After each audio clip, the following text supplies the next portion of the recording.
America in 1961 had a particular quality to its afternoons. In the suburbs that had spread outward from every major city since the late 1940s,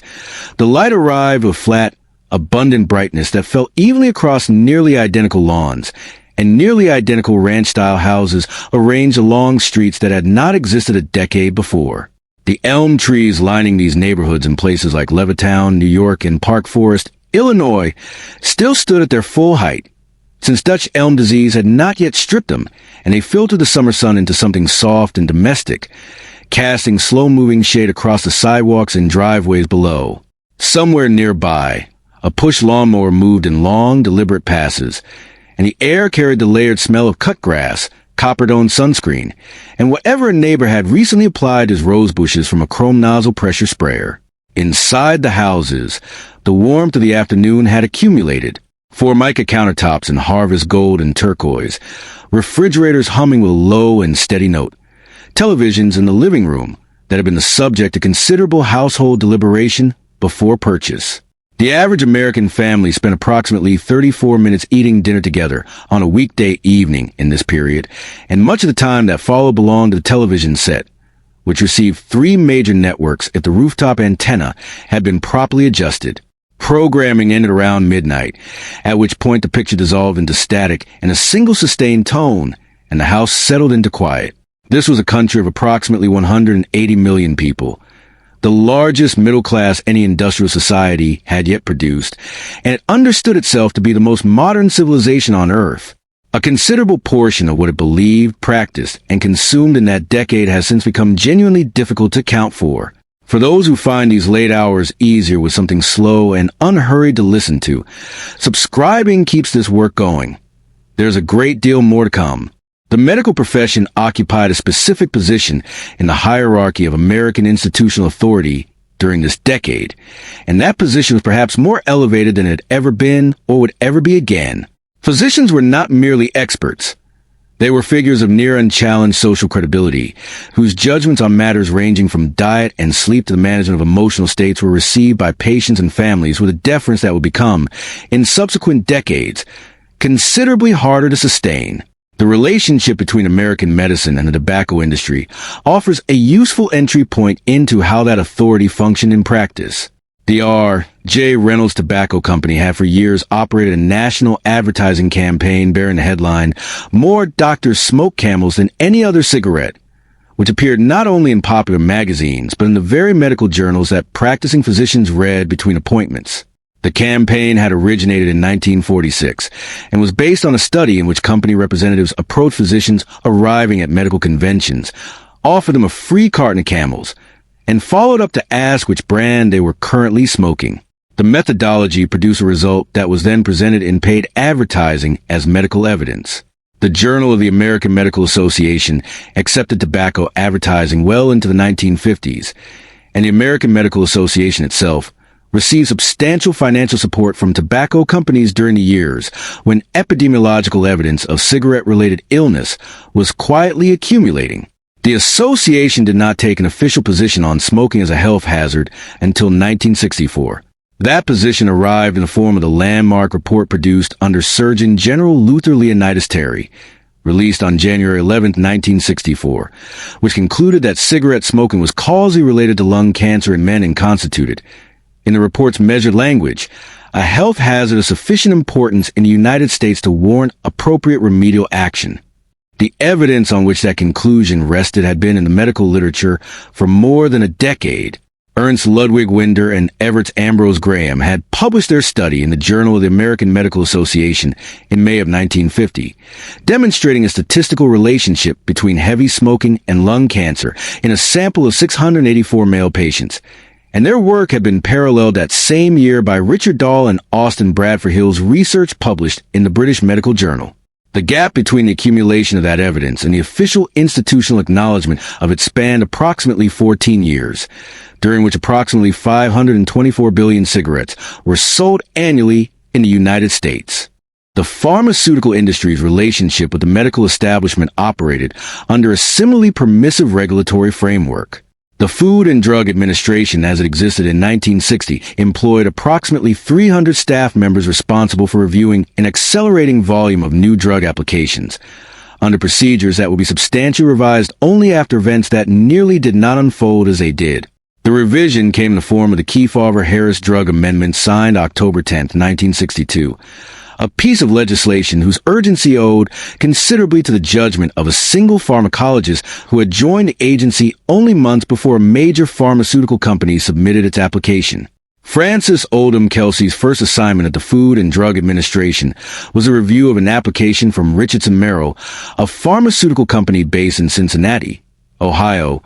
seeking approval to market a sedative called thalidomide under the brand name Kevidon. The drug had been approved in West Germany by Chemie Grünenthal in 1957 and was by 1960 available in 46 countries, where it was prescribed broadly for morning sickness in pregnancy and as a general sleep aid. Kelsey found the application supporting data inadequate, specifically regarding the drug's effects on the nervous system and its behavior in the body during pregnancy, and she declined to approve it repeatedly, while Richardson Merrill's representatives applied sustained commercial pressure on the agency to accelerate the review. In 1961, Wilhelm Paul Lenz, a pediatrician at the University of Hamburg, published findings connecting thalidomide use during pregnancy to severe limb malformations in newborns, a condition called phocomelia, in which the long bones of the arms and legs fail to develop, leaving hands or feet attached at or near the shoulder or hip. Approximately 10,000 children were born with thalidomide-related abnormalities across the countries where the drug had been approved. In the United States, confirmed cases numbered fewer than 17, primarily among women who had received the drug through the company's physician distribution program, which had placed approximately 2.5 million tablets with approximately 20,000 American physicians as investigational samples before the application was withdrawn in March of 1962. President Kennedy presented Kelsey with the President's Award for Distinguished Federal Civilian Service in August of 1962, and the episode was widely reported as a demonstration of regulatory vigilance. Examined from a different angle, it was also a demonstration of how contingent that vigilance had been on the temperament and persistence of a particular individual.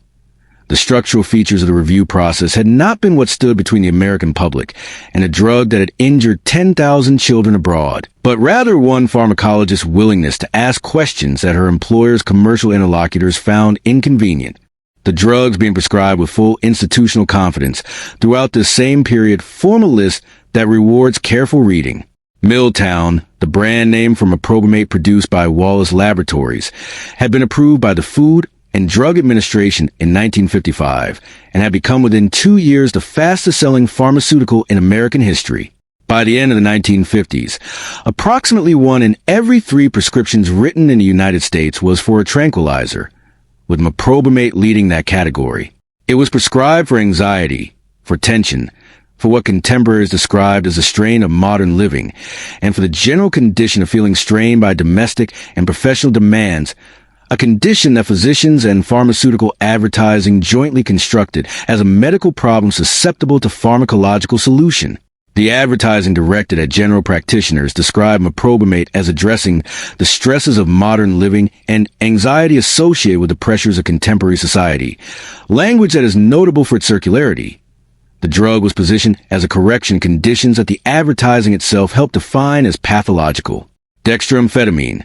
marketed under the name Dexedrine by Smith, Kline, and French Laboratories of Philadelphia, was prescribed during this decade for obesity, for mild depression, for low energy, and for the cluster of symptoms that appeared in medical literature under the heading of the housewife syndrome, a constellation of fatigue, irritability, and diminished motivation diagnosed primarily in women living in suburban domestic settings. The advertising for Dexedrine in medical journals aimed at general practitioners during the early 1960s depicted women explicitly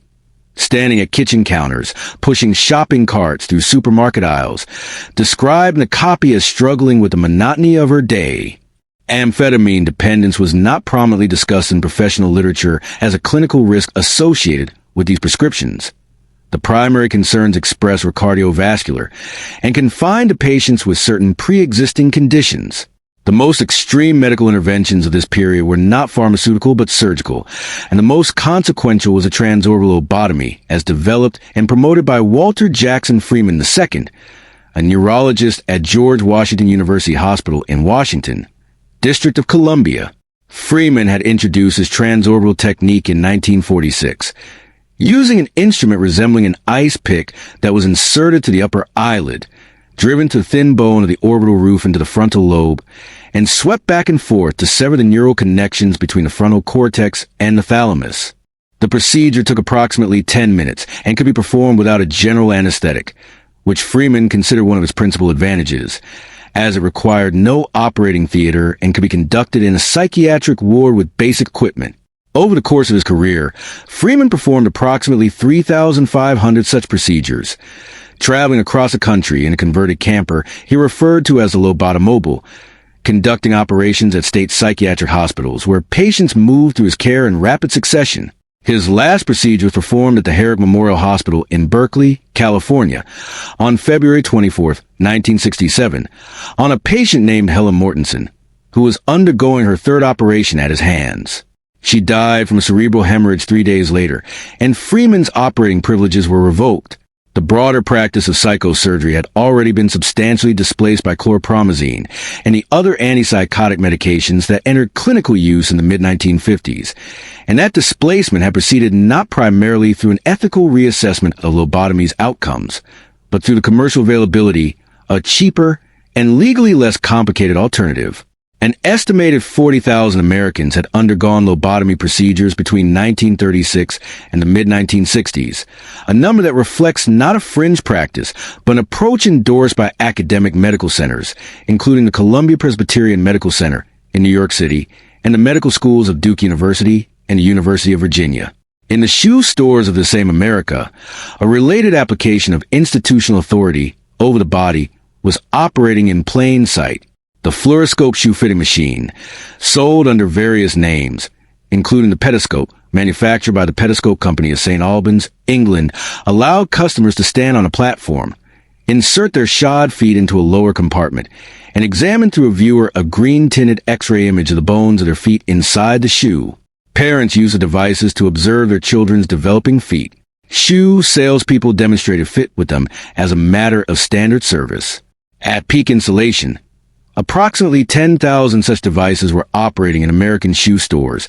and the radiation doses they delivered varied considerably depending on calibration and maintenance, reaching in some poorly maintained units levels of 5 to approximately 116 Roentgens per minute of exposure, a range substantially above what would later be considered acceptable for routine diagnostic imaging. Massachusetts prohibited the devices in 1950, but other states permitted them through the late 1950s.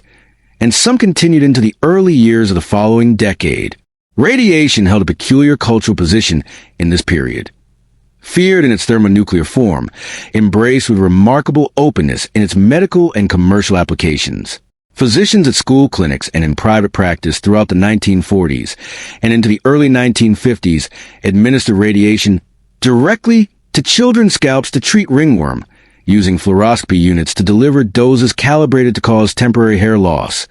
which allowed the affected area to be treated with topical antifungal preparations afterward. Enlarged thymus glands were irradiated. Acne was irradiated. Follow-up studies produced in the 1970s, including research by oncologist Arthur Lawrence Herbst and colleagues examining former recipients of these treatments, identified elevated rates of thyroid cancer and salivary gland tumors among those who had received radiation to the head and neck region as children. The most systematic effort to document the environmental consequences of radiation exposure during this period came not from a federal agency, but from a citizen organization in St. Louis, Missouri. The Greater St. Louis Citizens Committee for Nuclear Information organized its Baby 2 survey in 1958 under the scientific direction of Barry Commoner, a biologist at Washington University who had written that science, for all its demonstrable power, was generating a deep crisis in the relation between science and the rest of human affairs. The project invited parents to submit their children shed deciduous teeth, which were then analyzed for concentrations of strontium-90, a radioactive isotope produced by above-ground nuclear weapons testing that the body absorbs and deposits into bone and dental tissue by way of the same metabolic pathway as calcium. Over the course of the project, approximately 300,000 teeth were collected from children born between 1945 and 1965, and the data established a clear correlation between birth years coinciding with peak atmospheric testing and elevated strontium-90 concentrations in the corresponding teeth. The survey became one of the significant pieces of evidence supporting the partial nuclear test ban treaty signed on August 5, 1963, which moved American and Soviet nuclear testing underground. What connected all of these practices?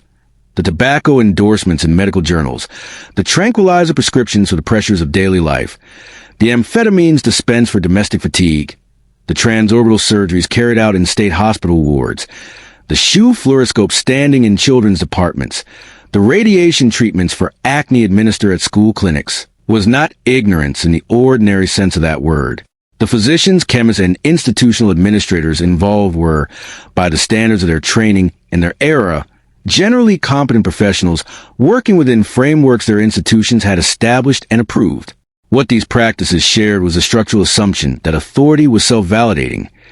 that the endorsement of a recognized institution was itself sufficient evidence that a given practice was safe, necessary, and well-grounded. The absence of robust mechanisms for independent verification, long-term outcome tracking, or meaningful patient recourse meant that institutional confidence accumulated costs that took decades to fully tally. By approximately 1961, approximately 420 million prescriptions were being filled annually in the United States,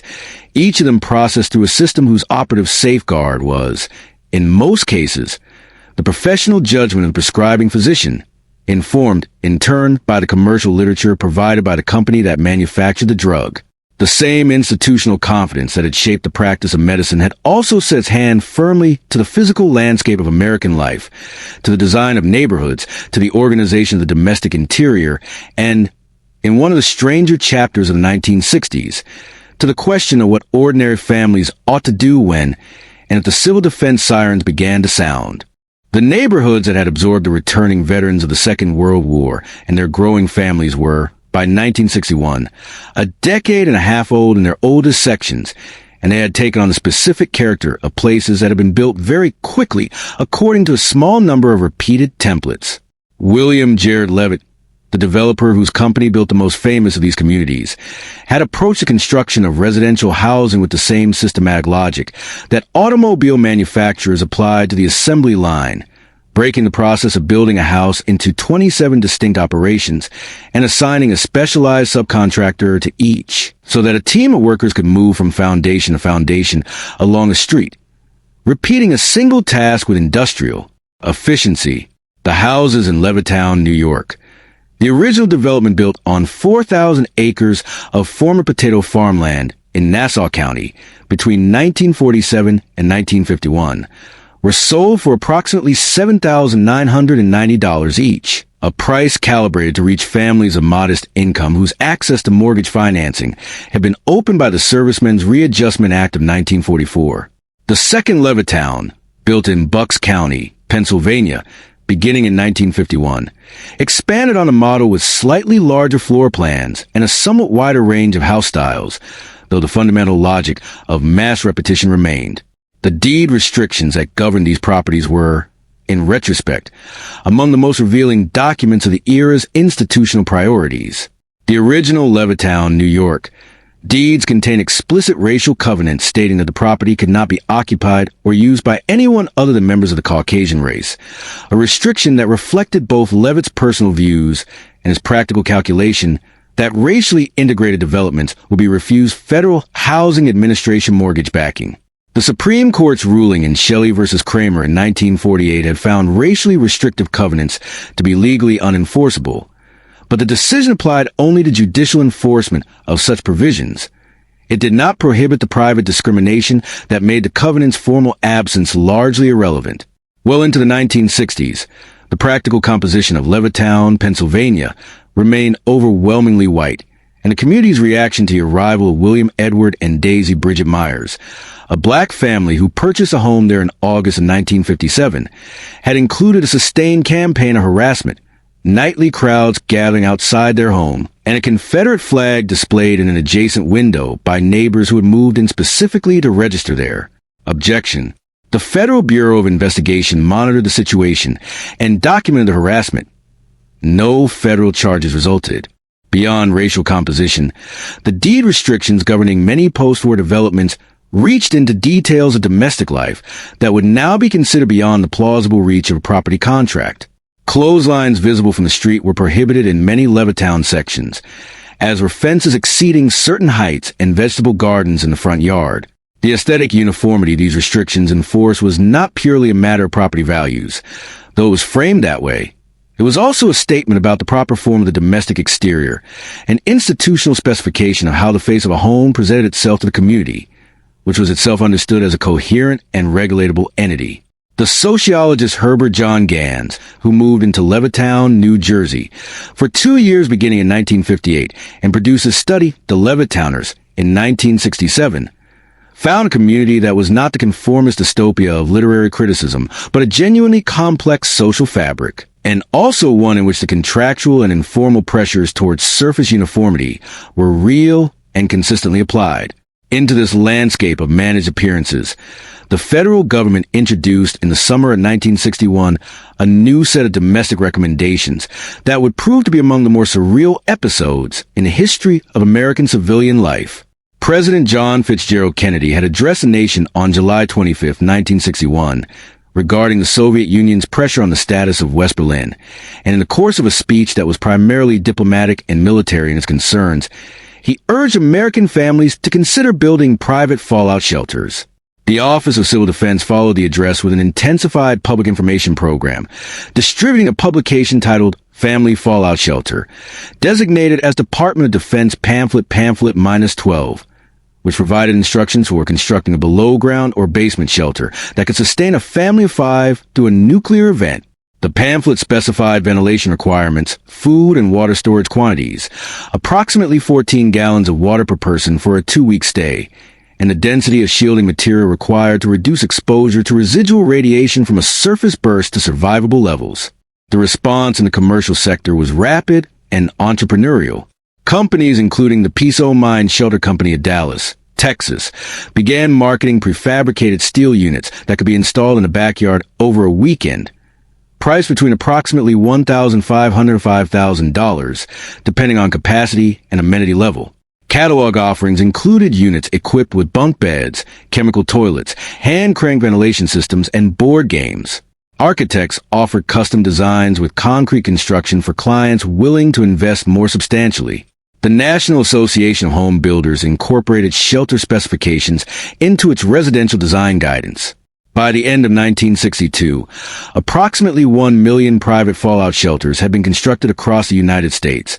the majority in the suburbs, in the same neighborhoods where deed restrictions were ensuring that lawns and fences maintained the proper appearance of prosperous normalcy. The simultaneous presence of both projects, the manicured domestic surface and the subterranean survival chamber,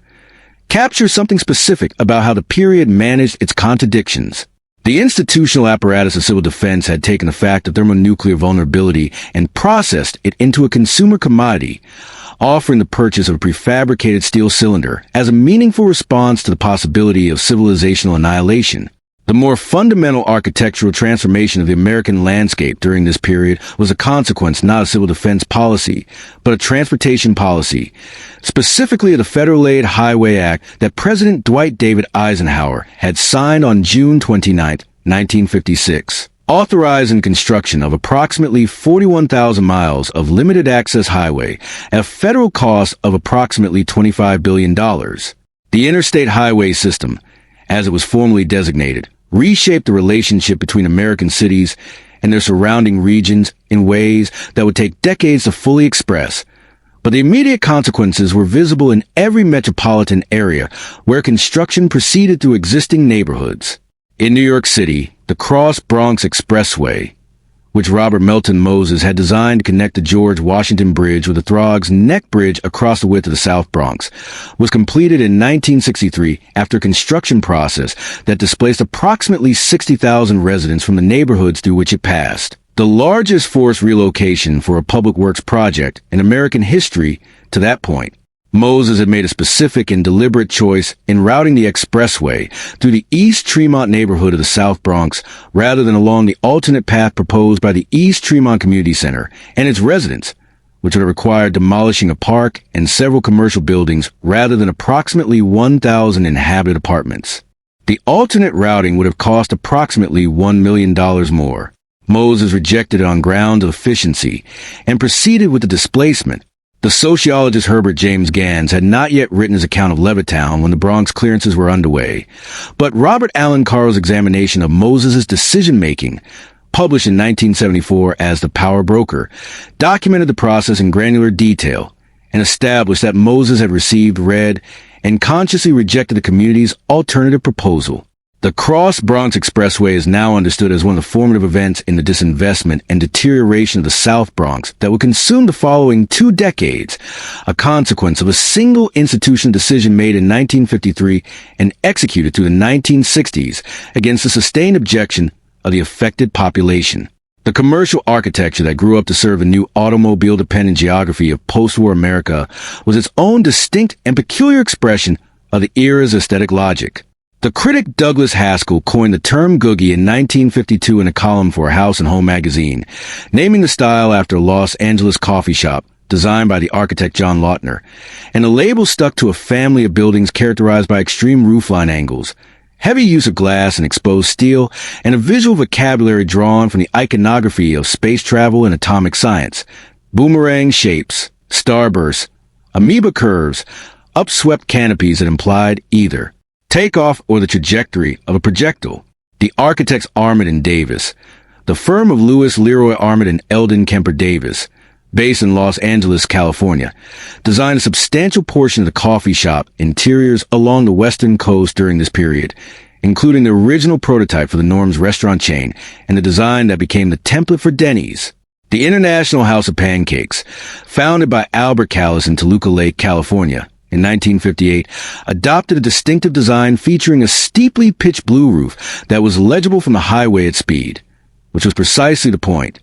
The building was functioning as its own roadside sign, announcing its category of commerce to drivers who had perhaps 2 or 3 seconds to process the visual information before passing the exit. Kemmons Wilson, the Memphis, Tennessee entrepreneur who founded Holiday Inn in 1952 on the basis of his dissatisfaction with the inconsistency of American motor court accommodations, had arrived at a similar institutional logic from a franchise direction. Wilson's specific contribution was the standardization of the roadside lodging experience.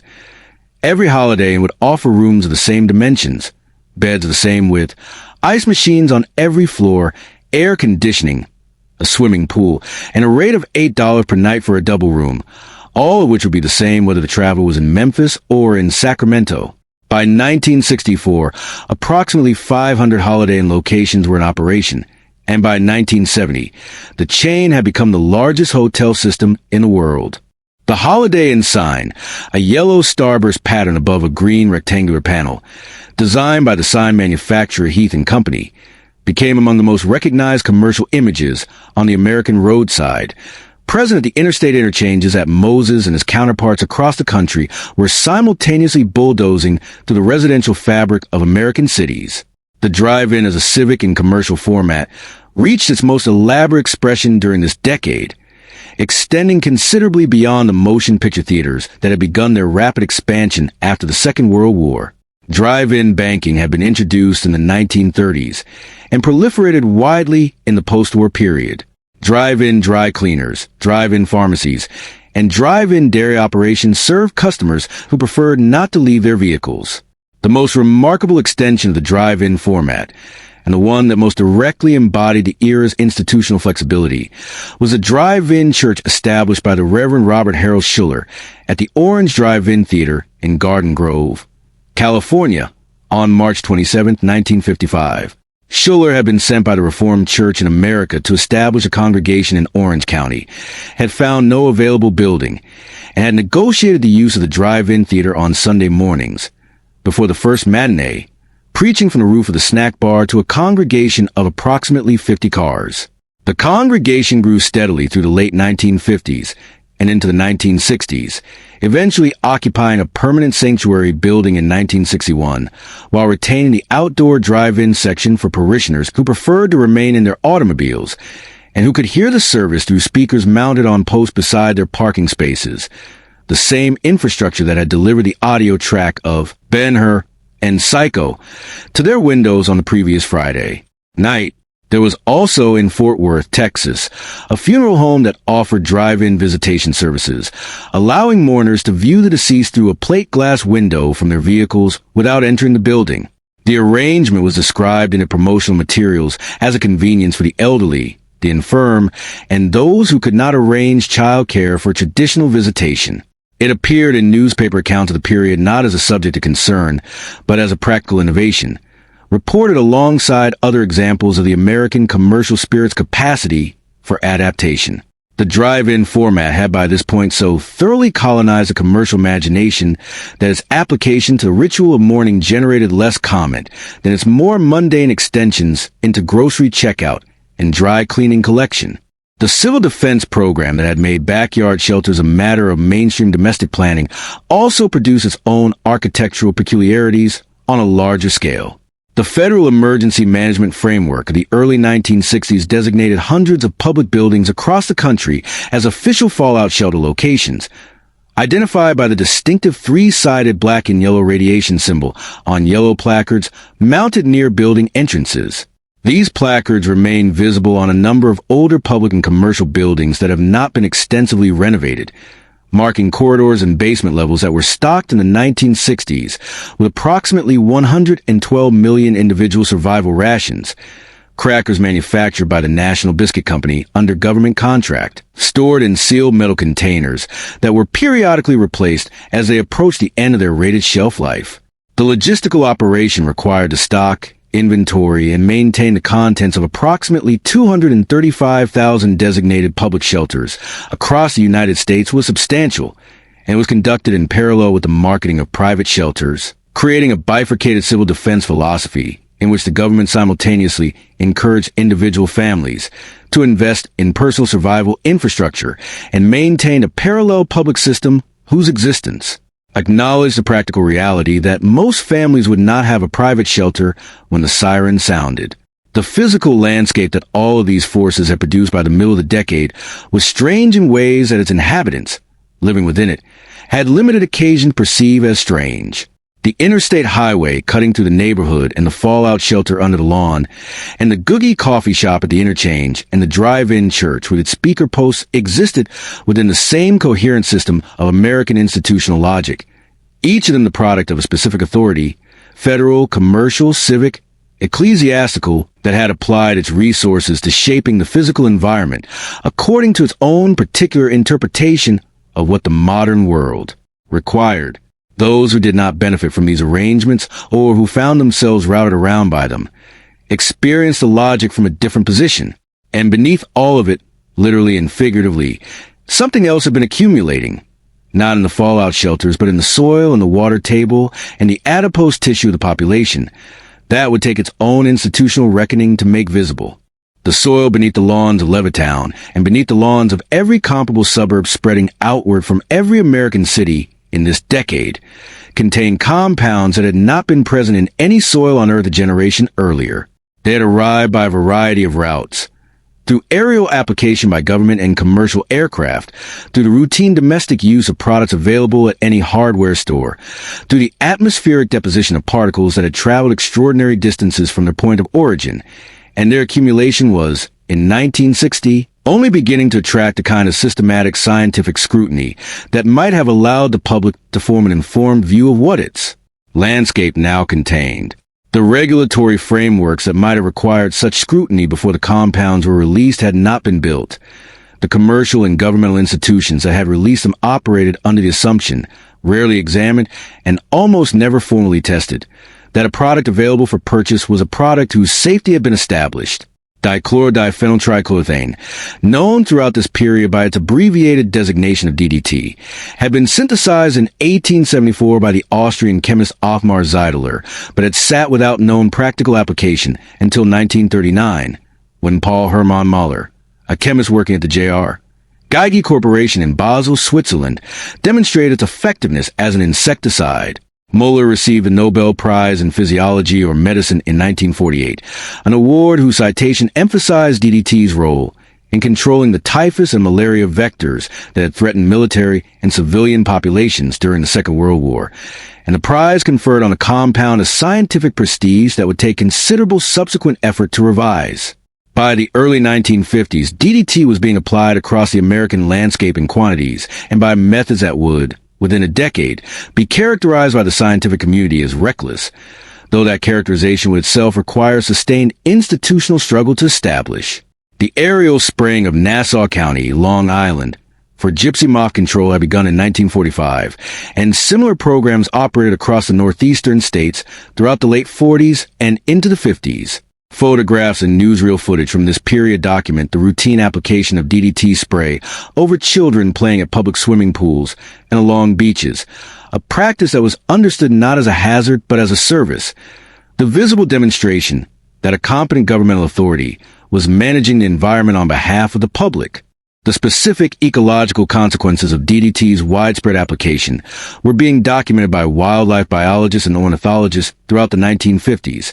though their findings circulated primarily within professional literature and had not reached the broader public in any organized form by the time a marine biologist named Rachel Louise Carson began writing the book that would change that. Carson had worked for the United States Fish and Wildlife Service from 1936 onward and had already published 3 books on the natural world. Under the Sea Wind in 1941, The Sea Around Us in 1951, and The Edge of the Sea in 1955, but the book she began drafting in the late 1950s drew on a different category of evidence and required a different kind of argument. Silent Spring, published on September 27, 1962, by Houghton Mifflin Company of Boston, documented the pathways by which synthetic pesticides move through ecosystems, bioaccumulating the fatty tissues of animals at each step of the food chain and producing lethal concentrations in birds, fish, and other organisms at the upper levels of those chains. Carson's specific argument was not that pesticides should be prohibited, but that the assumption of their safety in the absence of evidence to the contrary was insufficient, that the burden of proof should rest with the manufacturers and with the agencies permitting application, not with the natural world whose inhabitants were dying in quantities that any attentive observer could document. The response from the chemical industry was organized and immediate. The Velsicol Chemical Corporation of Chicago, Illinois, which manufactured 2 of the compounds Carson discussed, chlordane and heptachlor, wrote to Houghton Mifflin before the book's publication threatening legal action and suggesting that publication would damage American agriculture and, by implication, assist the country's adversaries. The letter did not result in legal action, and the book was published on schedule. The Monsanto Company, the St. Louis, Missouri, chemical manufacturer whose products were among those Carson described, published a parody of the book's opening chapter in its company magazine under the title The Desolate Year,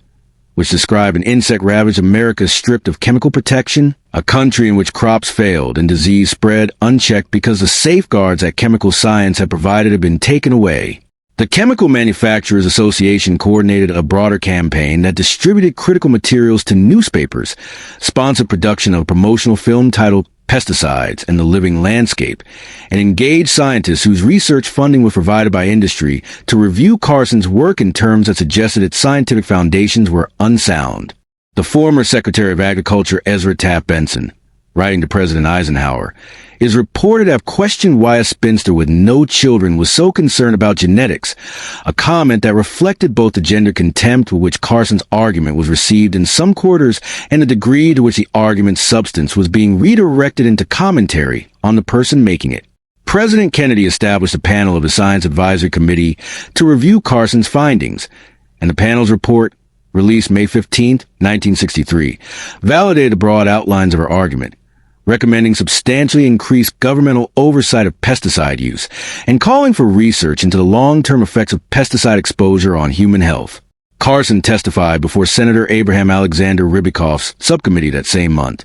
describing and measured in precise language the pathways of contamination she had documented and the regulatory gaps that had allowed them to develop. She was by that point seriously ill with breast cancer, a condition she had declined to disclose publicly during the period of the book's highest controversy in order to prevent her diagnosis from being used to dismiss her arguments as the product of a personal grievance. She died on April 14, 1964, at her home in Silver Spring, Maryland. The legislative consequences of her work,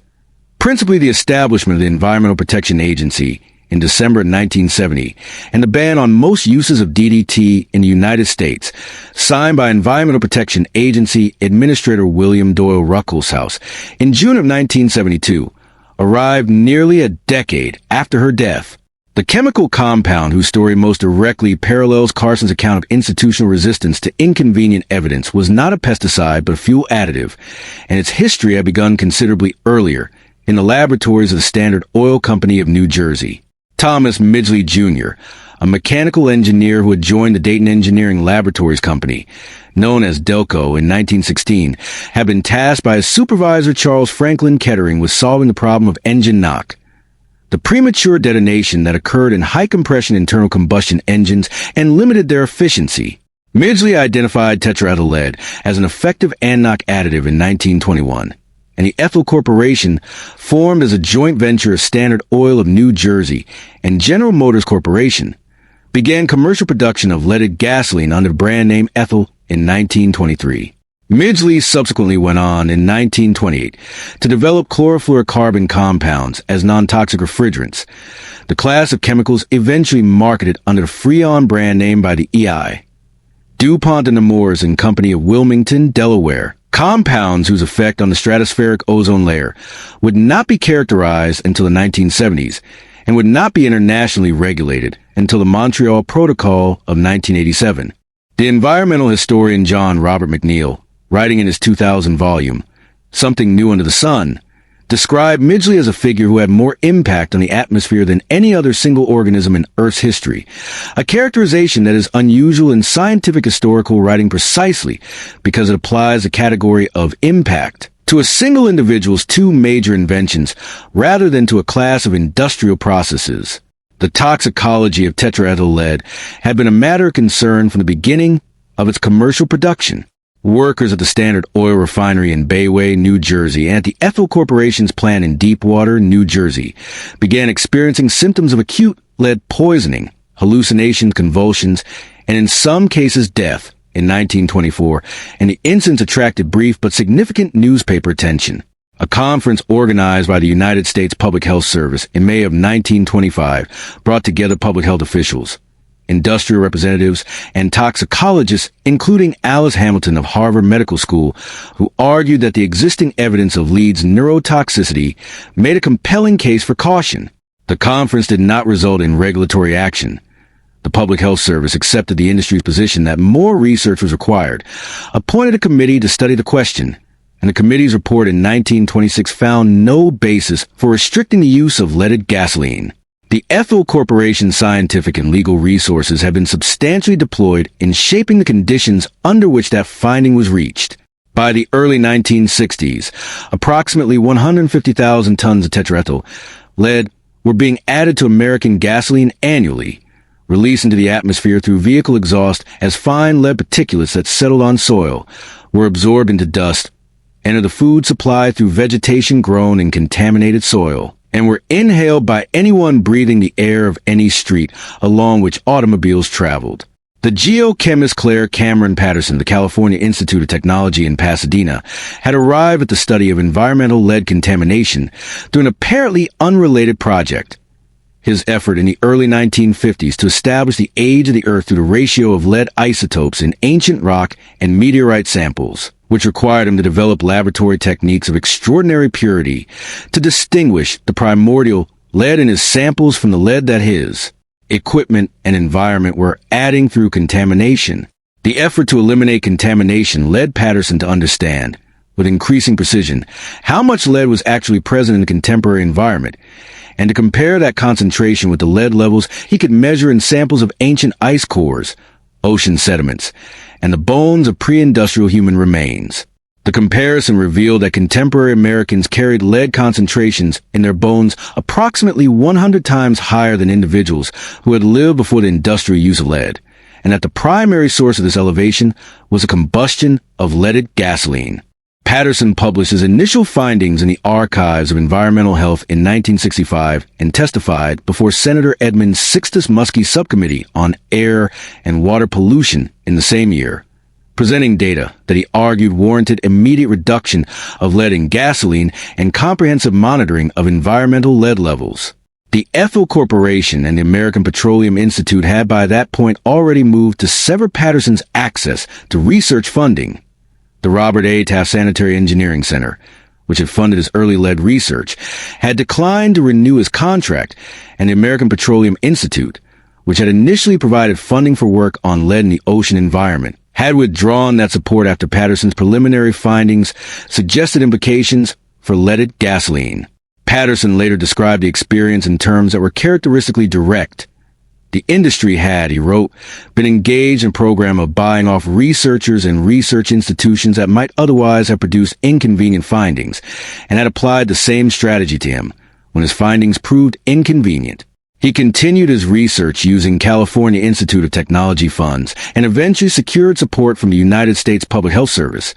though the political and legal contest over leaded gasoline would continue for another generation. The agricultural application of synthetic pesticides proceeded on a scale that the specific events of the DDT controversy tended to obscure rather than illuminate. By the year 1962, approximately 1 billion pounds of synthetic pesticides were being applied annually across the agricultural and residential landscape of the United States, a figure that represented the accumulated product of approximately 2 decades of post-war agricultural intensification. The compounds in use included not only DDT and its relatives in the organochlorine family, aldrin, dieldrin, endrin, chlordane, and heptachlor, all of which Carson had discussed, but also the organophosphate pesticides developed from nerve agent chemistry during the Second World War, including parathion and malathion, which were toxic to humans at far lower concentrations than DDT, but degraded more rapidly in the environment, and therefore attracted less attention in early ecological studies. The regulatory framework governing these applications was a Federal Insecticide, Fungicide, and Rodenticide Act of 1947, which required registration of pesticides with the Department of Agriculture, but did not require the manufacturer to demonstrate safety before registration. It required only that the product be effective for its stated purpose, and that its label accurately describe its hazards, a standard that gave the manufacturer substantial control over the information the label conveyed. The federal government's own contribution to the chemical transformation of the American landscape during this period was most visible, though not to the American public, in the operations conducted under the designation Operation Ranch Hand, the systematic aerial herbicide application program that United States Air Force aircraft began conducting over the forests and agricultural areas of South Vietnam on January 12, 1962, under the authority of decision made by President Kennedy the previous November. The herbicides deployed under this program, including the compound designated Agent Orange for the color of the identifying stripe on its storage containers, had been developed at the Boyce Thompson Institute for Plant Research in Yonkers, New York, in the 1940s and had been studied in a military context at the Fort Detrick Biological Research Facility in Frederick, Maryland. Agent Orange was a mixture of 2 herbicides, 2,4-dichlorophenoxyacetic acid and 2,4,5-trichlorophenoxyacetic acid, the second of which was contaminated during manufacture with 2,3,7,8-tetrachlorobenzoyl-par-dioxin, a compound that subsequent research would identify as among the most toxic synthetic substances then known to exist, and whose presence in the Agent Orange formulation was known to the Dow Chemical Company, one of its principal manufacturers. Though this knowledge was not shared with the military personnel who handled the compound, or the populations over whose land it was sprayed, the Agent Orange herbicide program continued through 1971, ultimately treating approximately 4.5 million acres of Vietnamese land with an estimated 11 million gallons of Agent Orange, and contributing to health consequences in both the Vietnamese population and in the American veterans who had handled and been exposed to the compound, consequences that the Veterans Administration declined to acknowledge for the better part of 2 decades. In the same period, the The routine use of pesticides in the domestic and commercial environment proceeded with a normalcy that required no examination because no examining institution had been positioned to perform one. Chlordane was applied to the foundations of new suburban houses as a standard termite treatment, injected into the soil at concentrations that would later be found to volatilize and accumulate in indoor air at levels measurable decades after the original application. Lindane, an organochlorine compound, was available in hardware stores as a general-purpose household insecticide and was also formulated into shampoo preparations used to treat head lice in children. The ambient chemical environment of the American household in 1962 was a complex and largely undocumented mixture of compounds whose individual and combined effects on human health had not been studied in any systematic way, because the regulatory assumption remained that the burden of proof lay with those who argued a compound was dangerous, not with those who wished to sell it. The public health costs that this institutional distribution of the burden of proof would eventually produce were not yet visible in 1962,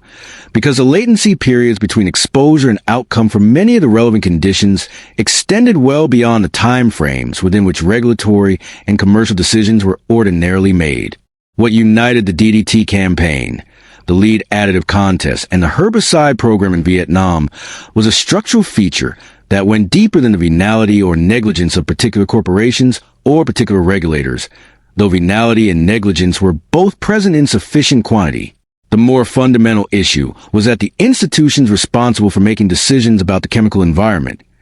the Department of Agriculture, the Food and Drug Administration, the military services, the state extension services that advise farmers on pesticide application, had been built on an assumption of institutional competence that did not include robust mechanisms for self-correction when that competence was challenged from outside. Carson's argument, Patterson's data, and the epidemiological evidence accumulating around Operation Ranch Hand all followed the same pattern. The evidence was produced outside the institutions whose practices it implicated. Its reception was managed by those institutions who selected deployment of their authority over research funding and credentialing, and the period between the emergence of clear evidence and the institutional acknowledgement of its implications was measured in decades, during which the accumulation of costs continued. The people who lived in those decades, who breathed that air and consumed those products and sent their children to schools where the lawn was treated with chlordane and the cafeteria served food grown in DDT-treated soil, were not participants in a considered public decision about acceptable risk. They were the unmeasured variable in an institutional experiment that had not been designed to measure them. The social arrangements that governed who bore which costs in this chemical landscape were no more random than the highway routing decisions that had determined whose neighborhood the Cross Bronx Expressway would pass through. The agricultural workers who mixed and applied organophosphate pesticides by hand,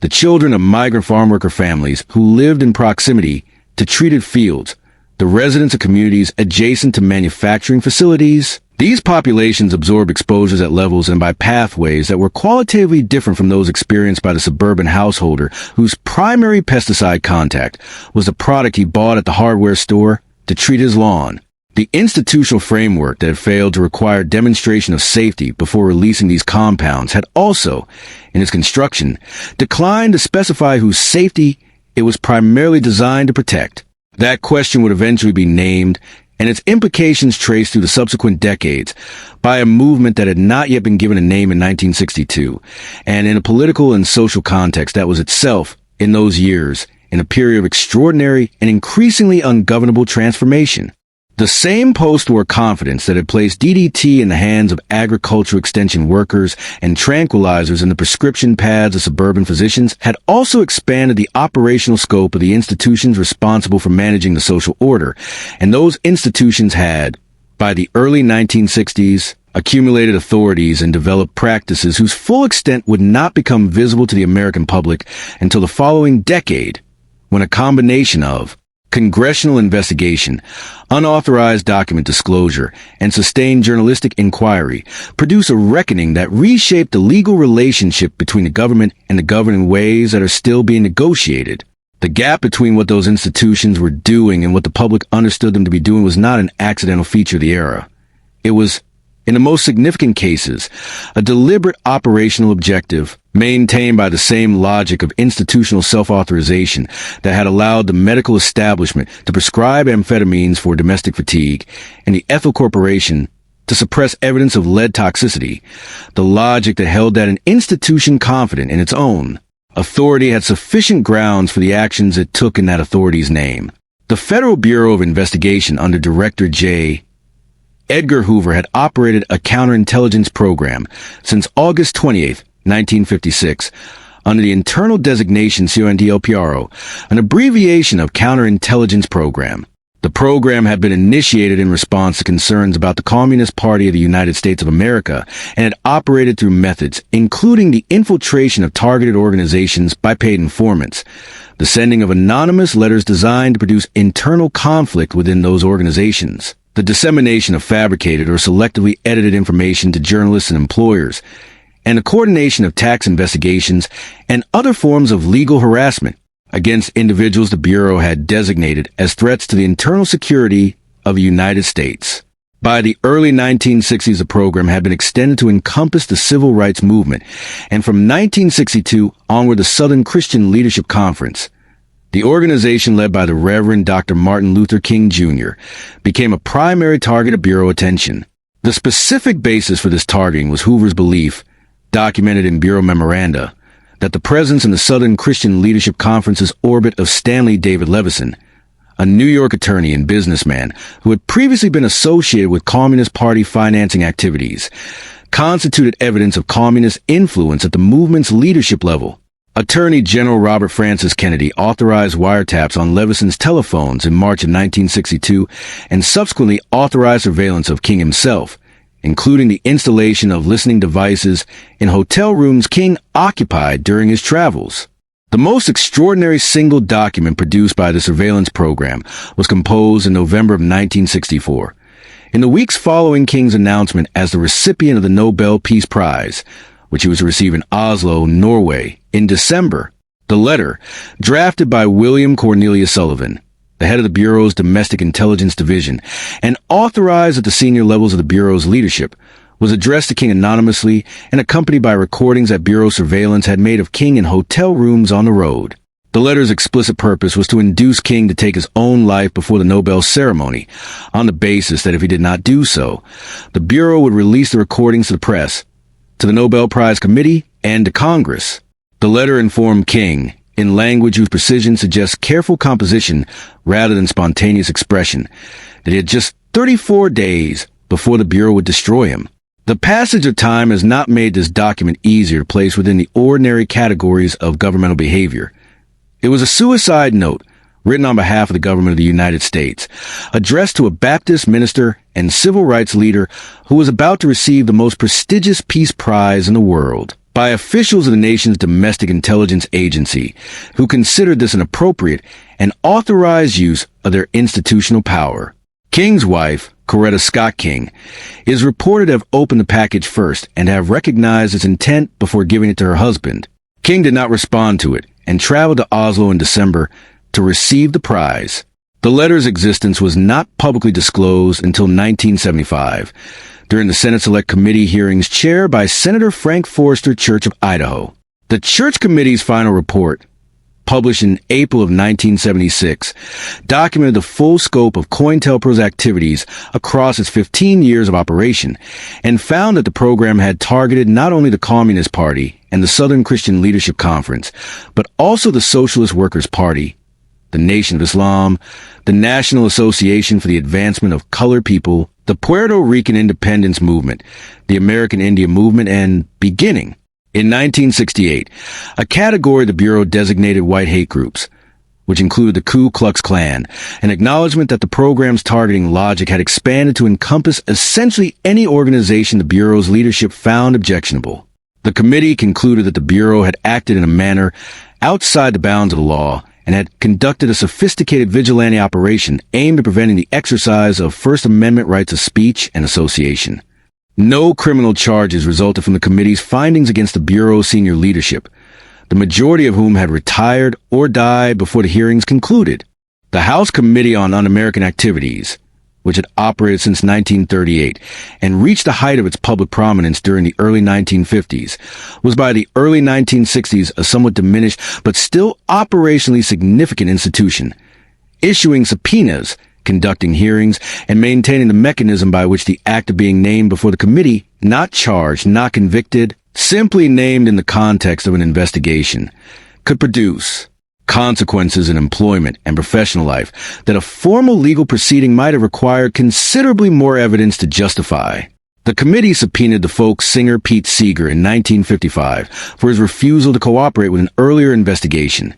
He was convicted of contempt of Congress in 1961 and sentenced to 1 year in jail, a sentence that was overturned on procedural grounds by the United States Court of Appeals for the Second Circuit in May of 1962. The committee's investigations into communist influence in the entertainment, labor, and academic sectors had by the early 1960s produced a blacklist, never formally published, never formally administered, maintained entirely through private decisions of employers who understood that hiring individuals the committee had identified would expose them to the committee's attention in turn, that affected the livelihoods of several hundred individuals in the entertainment industry, and an unknown but substantially larger number in education, labor organizing, and civic life more broadly. The geographic management of race in American communities during this period operated through mechanisms that range from legally codified statute to social practice maintained to the credible threat of violence, and which collectively produce a national landscape of racial segregation whose formal dimensions were only partially captured by the legal apparatus of the Jim Crow South. The researcher James Wilson Lowen, whose 1967 sociological fieldwork in Mississippi and subsequent decades of research on racial geography in the United States produced a 2005 volume, Sundown Towns, a hidden dimension of American racism, estimated that between 3,000 and 10,000 communities across the United States maintained, through varying combinations of legal ordinance, real estate practice, police enforcement, and communal violence, and effective exclusion of Black Americans from residence, and in many cases from any presence after dark. The term sundown town derived from the signs that some communities posted at their borders, reading in various formulations that Black visitors were required to be out of town by sundown, with the consequences of noncompliance left to implication. The phenomenon was not confined to the South. Lowen's research identified substantial concentrations of sundown towns in Illinois, Indiana, Ohio, and California, states in which the legal architecture Jim Crow had not existed, but in which the practical architecture of racial exclusion had been constructed through real estate deed covenants, zoning decisions, mortgage lending practices, and the management of local law enforcement. The community of Anna, Illinois, located in Union County in the southern portion of the state, was described by its own residents as bearing a name that functioned as an acronym for Ain't No Negroes Allowed, a piece of local folk nomenclature whose cheerfulness was in precise inverse proportion to the seriousness of the practice it described. Anna's Black population had been expelled from the county through a combination of violence and organized community pressure in 1819, a clearance that was sufficiently total and sufficiently maintained over the subsequent century and a half that the county's demographic composition in 1960 reflected almost no Black residents. Similar histories, varying in their dates and specific mechanisms, applied to Hawthorne, California, to Appleton, Wisconsin, to Edina, Minnesota, and to a substantial number of the suburbs that the post-war housing boom had created, including, in practice if not in formal ordinance, the Levittown communities whose deed covenants have already been examined. The practical consequence of this geographic distribution was that the federal mortgage programs and highway investments that generated the post-war suburban prosperity were, in their actual operation, programs that generated prosperity for white Americans specifically through an institutional mechanism that never had to specify race in order to produce racially exclusive outcomes. The Bracero Program, operating under Public Law 78, was a formal institutional arrangement through which the United States managed its demand for temporary agricultural labor during this period. The program had originated during the Second World War through a bilateral agreement between the United States and Mexican governments signed in August of 1942, under which Mexican workers could be brought to the United States on temporary contracts to perform agricultural work, primarily in California, Texas, and the southwestern states. By the peak of its operation in 1956, approximately 445,000 Bracero workers were entering the United States annually under the program's terms. The President's Commission on Migratory Labor, which examined the program's operation in a report published in 1951, documented housing conditions on participating farms that included workers sleeping in barns in converted chicken coops and in labor camps without adequate sanitation and compensation practices in which deductions for housing, food, and transportation charges frequently reduced take-home wages below the levels of contracts nominally specified. The program continued operating under these conditions, with periodic reform efforts that altered specific provisions while leaving the fundamental power imbalance between employer and contracted worker intact, until it was terminated on December 31st, 1964, under pressure from domestic labor organizations, including the Agricultural Workers Organizing Committee that Cesar Estrada Chavez and Dolores Clara Fernandez Huerta were simultaneously working to build into a functional union. The loyalty oath requirement, which had spread across American public employment during the late 1940s and into the 1950s as a condition of employment in state government, in public education, and in federal service, had by the early 1960s acquired the character of a durable institutional fixture whose legal foundations were being progressively eroded by court decisions, while its practical presence in employment contracts and academic regulations persisted. California's Levering Act of 1950 had required all state employees, including the faculty and staff of the University of California system, to swear under oath that they had never advocated and did not advocate the violent overthrow of the government of the United States. The University of California system had already passed through its own separate loyalty oath controversy between 1949 and 1951. During which the Board of Regents had imposed an additional institution-specific oath, and approximately 31 faculty members who refused to sign had been dismissed, a number that was larger and symbolic than in proportional terms, but whose significance as a signal about the university's relationship to academic freedom was substantial. The federal loyalty program established under President Harry S. Truman's Executive Order 9835 in 1947 and extended under subsequent orders had required investigation of millions of federal employees, resulting in the dismissal or forced resignation of approximately 12,000 individuals whose cases did not result in espionage charges, but whose continued employment the relevant security boards did not consider advisable. The management of mental illness through the institutions of the state hospital system represented a distinct dimension of the era's approach to social order, operating at a scale that the public prominence of figures like Walter Freeman has tended to obscure. The state's psychiatric hospital population of the United States had reached approximately 550,000 patients in 1955, housed in facilities that the journalist and former patient Albert Deutsch had documented in his 1948 book,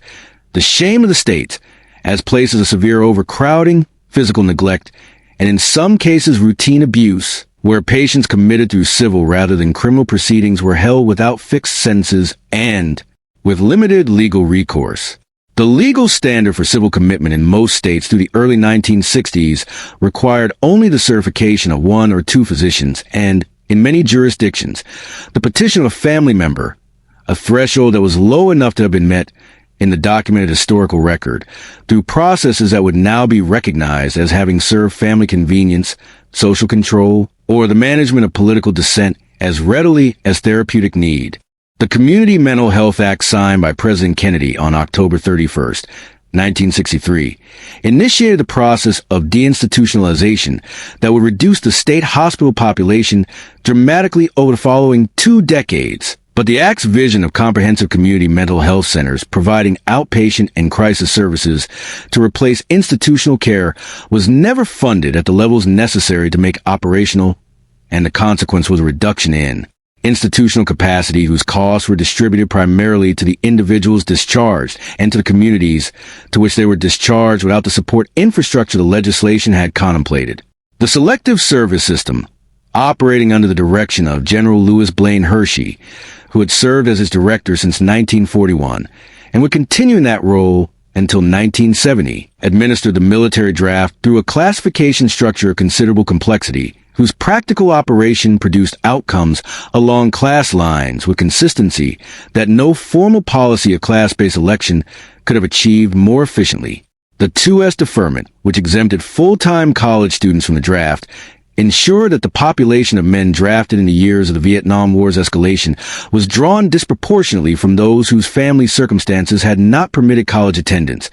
a category that overlapped substantially with working-class and lower-income communities, and with communities of color, whose members were simultaneously excluded from many of the educational institutions whose attendance would have generated deferments. The specific mechanics of the deferment system, which also included occupational deferments for employment in industries designated as essential, produced a draft pool whose demographic composition was the product of a series of institutional decisions, none of which had formally specified the class or racial composition they would produce, but all of which, in their interaction, produced that composition with considerable reliability. Muhammad Ali's refusal of induction in April of 1967, followed by his conviction for draft evasion, his stripping of the World Heavyweight Championship title by the World Boxing Association,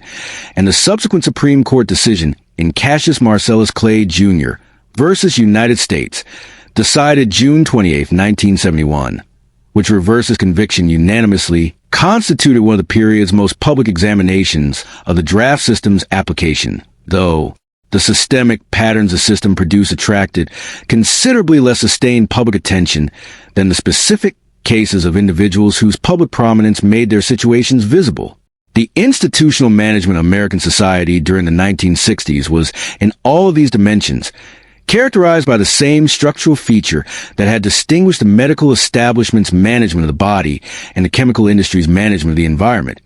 Authority that was broadly granted, minimally supervised, and equipped with powerful mechanisms for deflecting scrutiny. COINTELPRO operated for 15 years without congressional knowledge because the Federal Bureau of Investigation's authority over domestic intelligence was not subject to the oversight mechanisms that might have revealed its methods. The House Committee on Un-American Activities destroyed careers without due process because its institutional authority as a congressional committee placed it above the legal constraints that would have governed the prosecutorial proceeding. The sundown town maintained its composition through mechanisms that were formally private because the institutional framework of property rights, local law enforcement, and real estate practice provided a structure within which private discrimination could operate with public efficiency. The Bracero program exposed hundreds of thousands of workers to conditions that domestic labor law would have prohibited because the program's institutional design had deliberately placed those workers outside the reach of the National Labor Relations Board and the enforcement mechanisms of domestic employment law.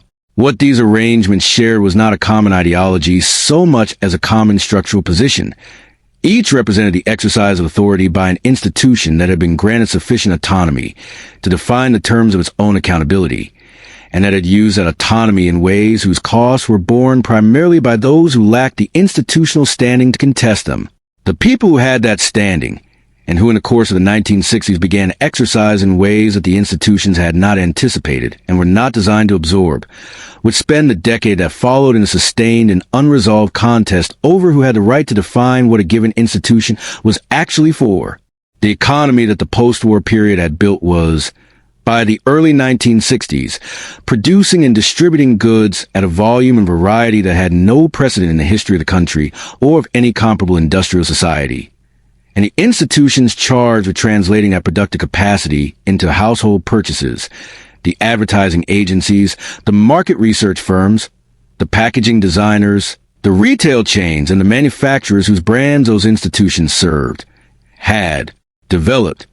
over the preceding decade and a half, a set of methods and assumptions about the American consumer that now require some effort to read as serious. The fundamental assumption underlying the consumer culture of the 1960s was not precisely that the American public was irrational, though some of the era's more candid practitioners of commercial persuasion came close to arguing that, but rather that the desires animating consumer behavior were accessible to systematic study and could be reliably addressed through the strategic deployment of imagery, language, institutional endorsement, and the manufactured sense of participation in something larger than the individual transaction. What made this assumption peculiar in retrospect was not that it was cynical. It was, in places, quite sincerely held, but that the institutions through which it operated had so thoroughly naturalized a conversion of public authority into commercial advantage that the process was rarely visible as such to those participating in it. The Sperry and Hutchinson Company, founded in 1896 by Thomas Alexander Sperry and Shelley Byron Hutchinson in Jackson, Michigan, had developed a consumer loyalty stamp as a mechanism for encouraging repeat patronage at participating retailers. The S&H Green stamp, as it was universally known, was distributed to customers at the point of purchase, one stamp for every 10 cents spent,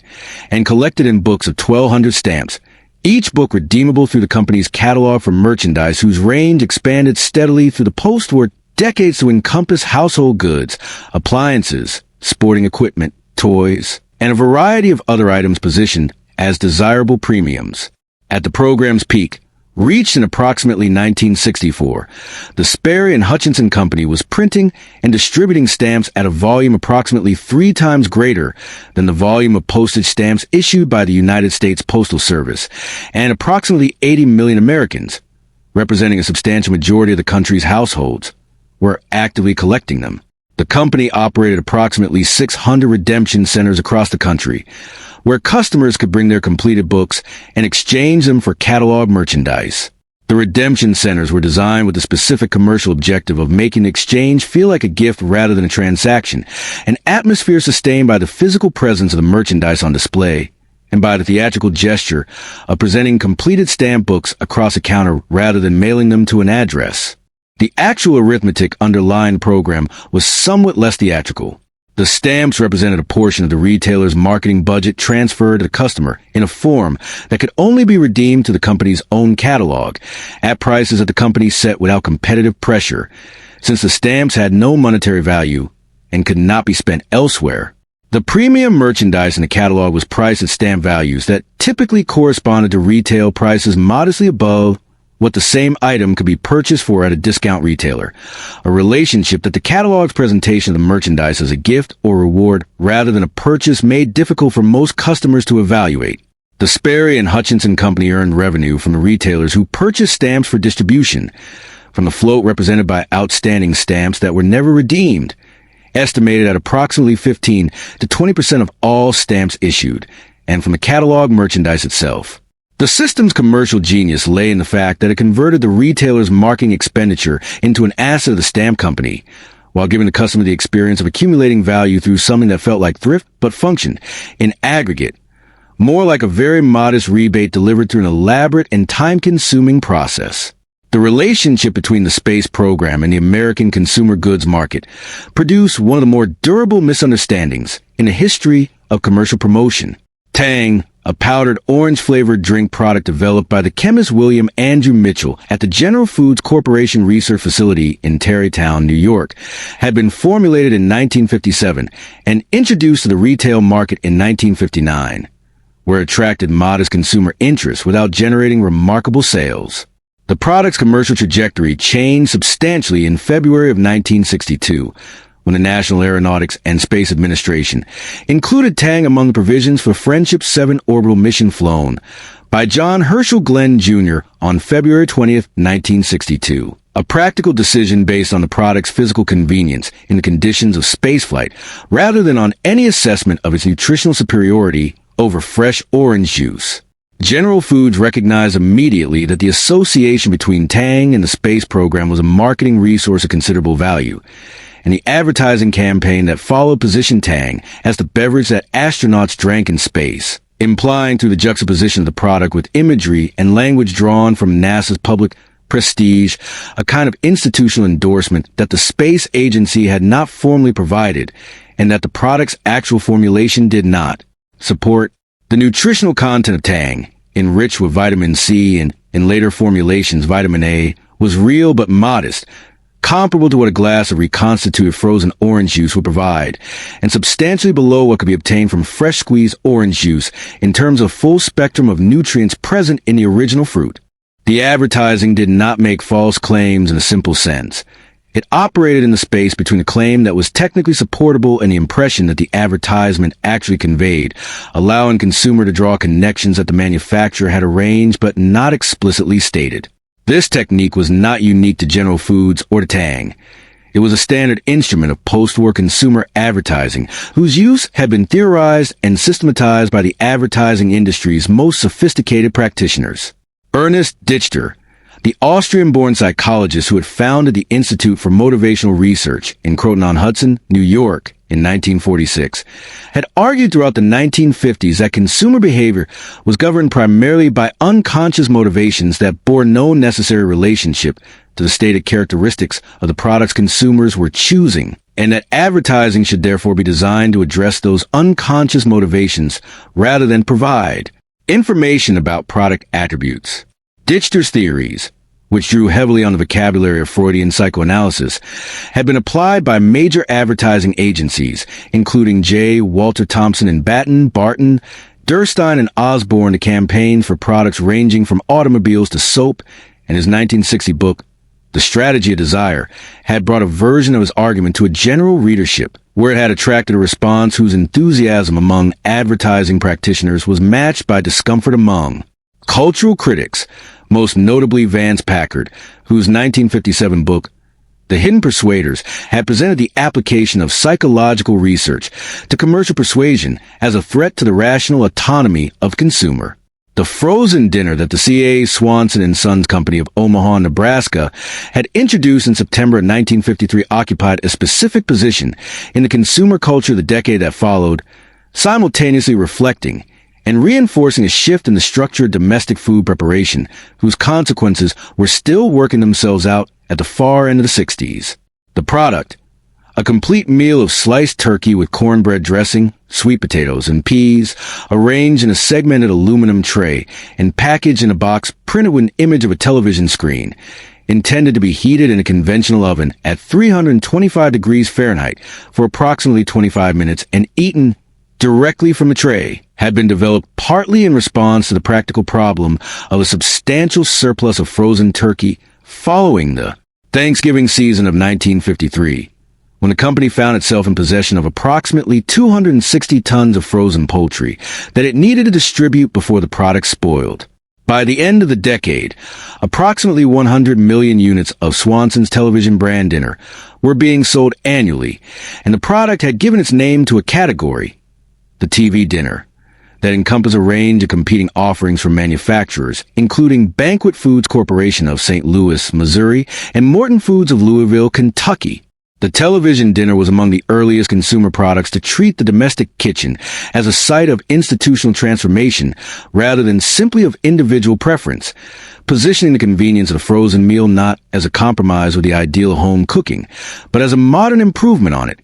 Faster, more consistent, requiring less skill, and compatible with a television-centered domestic evening that was simultaneously being normalized by the broadcasting industries. Program schedules. The advertising for these products was directed almost exclusively at women, framed in language that acknowledged the labor of domestic food preparation and offered the frozen meal as a form of liberation from that labor, an offer whose implications for who was expected to perform that labor and why the advertising did not examine. The advertising did not need to examine it. The institutional framework of domestic gender relations was sufficiently stable in the early 1960s that its premises could function as unspoken background rather than as arguments that required making. The Kraft Foods Company's Velveeta, which had existed in its original form since 1918 and had been reformulated and repackaged several times before arriving at the processed cheese food product familiar to 1960s consumers, occupied a similarly strategic position in the era's nutritional culture. The product had been classified by the United States Department of Agriculture as a pasteurized processed cheese food, a designation that distinguished it legally from natural cheese, but that carried, in the advertising directed at consumers, a different set of associations, specifically the association between the word cheese and the nutritional properties that actual cheese possessed. Velveeta advertising in women's magazines and on television during the 1950s and early 1960s frequently described the product as a wholesome dairy food appropriate for children, characterized by a smoothness and consistent meltability that natural cheese could not always provide, and the Department of Agriculture's classification system provided a kind of implicit institutional backing for the dairy associations the advertising cultivated, since the classification confirmed that Velveeta was, in a technical regulatory sense, a cheese food, without requiring the advertising to specify what distinguished a processed cheese food from the natural product it resembled. The emergence of mass consumer credit in the 1960s represented the decade's most consequential institutional innovation in the consumer sphere, and its origins involved a specific piece of commercial decision-making in Fresno, California, in September of 1958 that illustrated with particular clarity how the institutions of the financial sector approached the question of introducing a new instrument to a population that had not requested one. Joseph Paul Williams, who directed the credit card division of the Bank of America, had identified the potential market for a general-purpose consumer credit card, a card that could be used at multiple unrelated retailers rather than at a single store's proprietary charge account, but faced the practical challenge that a credit card network requires simultaneous participation from both cardholders and merchants to function, a coordination problem that made gradual voluntary adoption unlikely. Williams' solution, which he implemented in September 1958, was to mail approximately 60,000 Bank Americard credit cards, unrequested and pre-activated, to the residents of Fresno, a city of approximately 100,000 people that Bank of America had chosen specifically because its size and demographic composition made it suitable for a contained experiment. The cards arrived in households whose recipients had not applied for credit, had not agreed to the card's terms,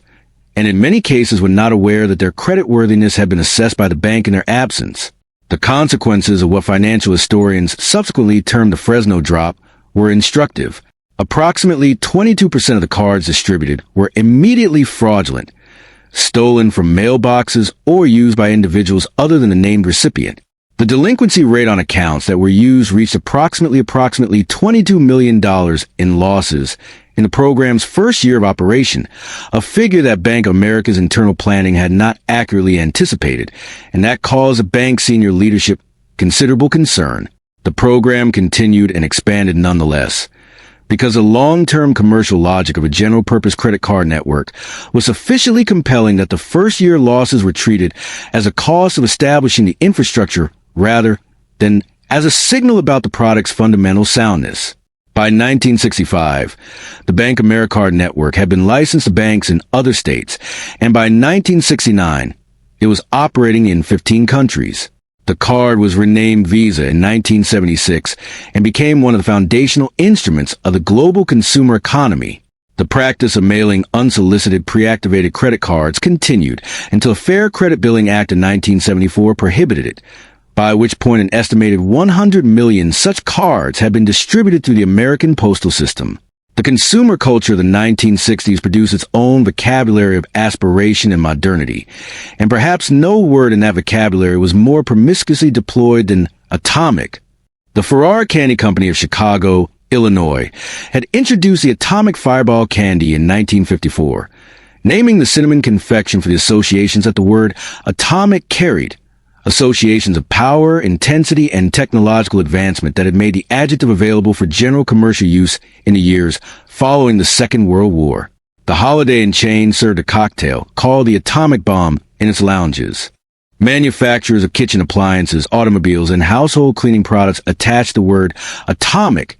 to products whose relationship to nuclear physics was purely metaphorical, using the term's connotations to signal that the product belonged to the modern era, that it partook of the same transformative energy that had ended the war and was powering the space race. The atomic age as a marketing category allowed American commerce to colonize the public's relationship with the most frightening technology in human history and convert it into a positive attribute, a demonstration of the consumer culture's capacity to absorb almost any content and return it in the form of a purchase occasion. The advertising industry that managed all of these products and their images had, by the early 1960s, developed a level of sophistication about consumer psychology that sat in some tension with its continued use of methods whose effectiveness was more assumed than demonstrated. The agencies of Madison Avenue in New York City, J. Walter Thompson at 666 Fifth Avenue, Young and Rubicam at 285 Madison Avenue, Batten, Barton, Durstein, and Osborne at 383 Madison Avenue, employed research departments, consumer panel systems, and motivational consultants, and produced campaigns whose development involved more systematic consumer testing than had been standard in earlier decades. They also operated within a regulatory environment that permitted advertising claims of specificity and confidence that the Federal Trade Commission's subsequent enforcement actions would substantially curtail. Pharmaceutical advertising could describe mood benefits without clinical evidence of the kind that later regulations would require. Food advertising could imply nutritional benefits that the product's actual composition did not support. Financial products could be distributed to populations that had not requested them, under terms designed for the distributor's convenience rather than the recipient's understanding. The consumer culture of the 1960s was, in this sense, a system for conversion of institutional authority into commercial value, a process in which the prestige of NASA was borrowed by a powdered orange drink. The classification authority of the Department of Agriculture was borrowed by a processed cheese food. The prestige of the space age was borrowed by a cinnamon candy, and the lending authority of a major bank was exercised over a city whose residents had not asked for the exercise. Each of these conversions followed the same structural logic. An institution possessed authority that generated public trust. A commercial actor sought to access that trust for the purpose of transaction, and the mechanisms available for verifying whether the trust was warranted were either absent or not employed. The costs of the system's operations were distributed unevenly, borne most directly by those whose financial positions were least capable of absorbing them.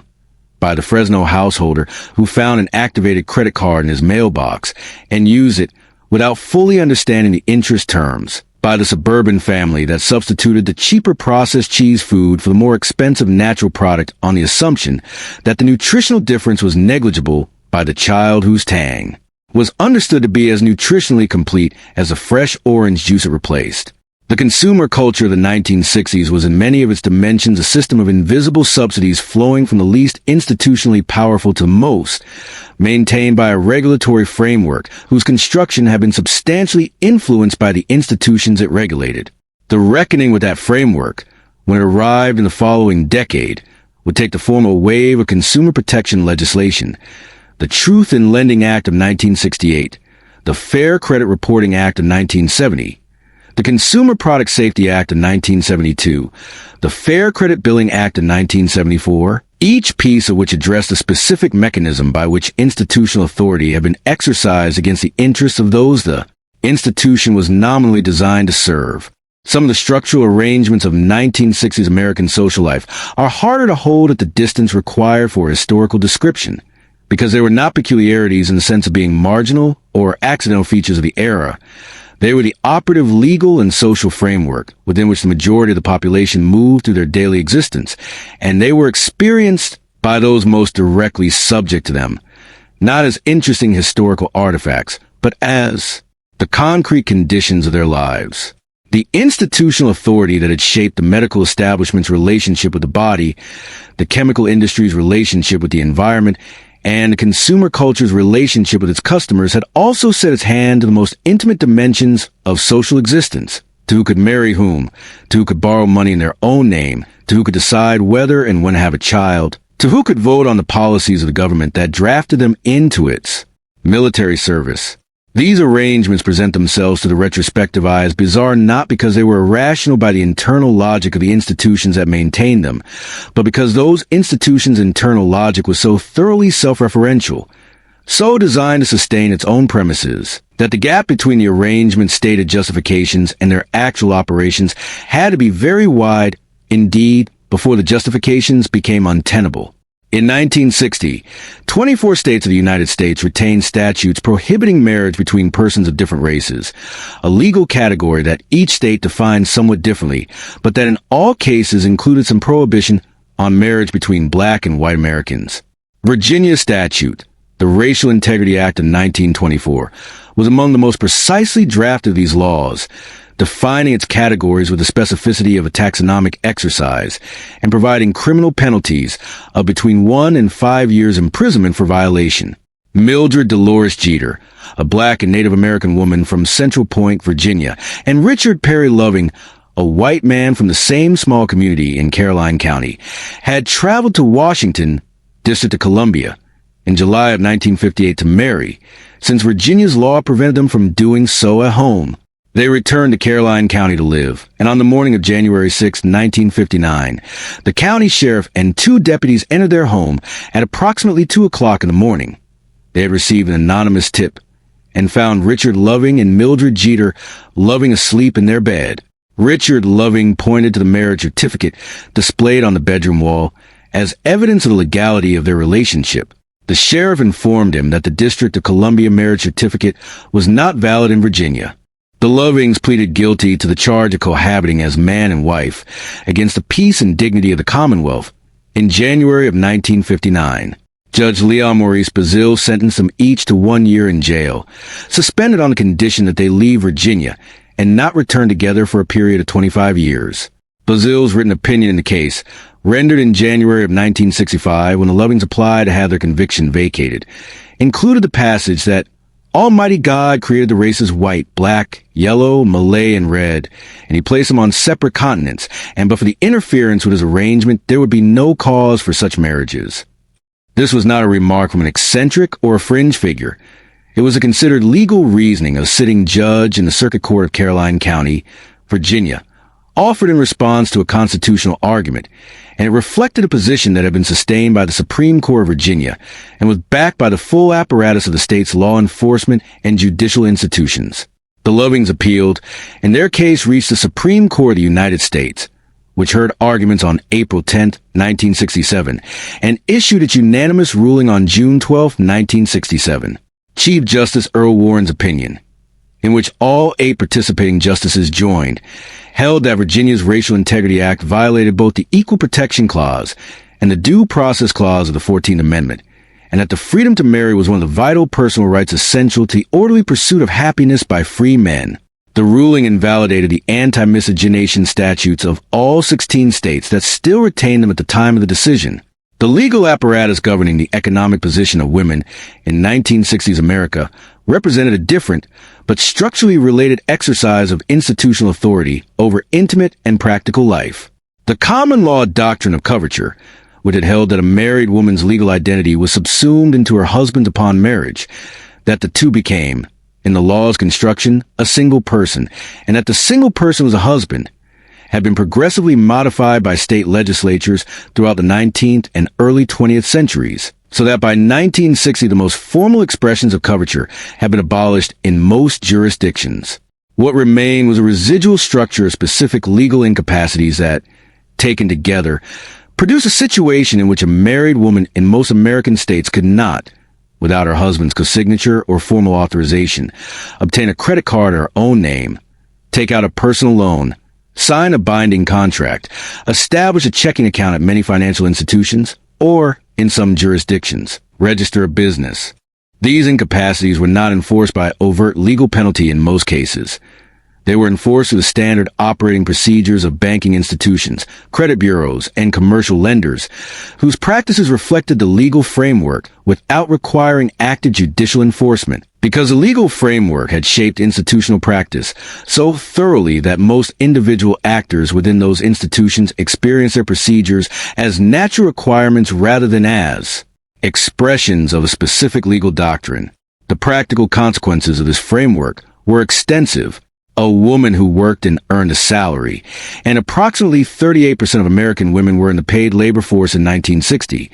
might have her credit record maintained under her husband's name rather than her own, so that if she were widowed or divorced,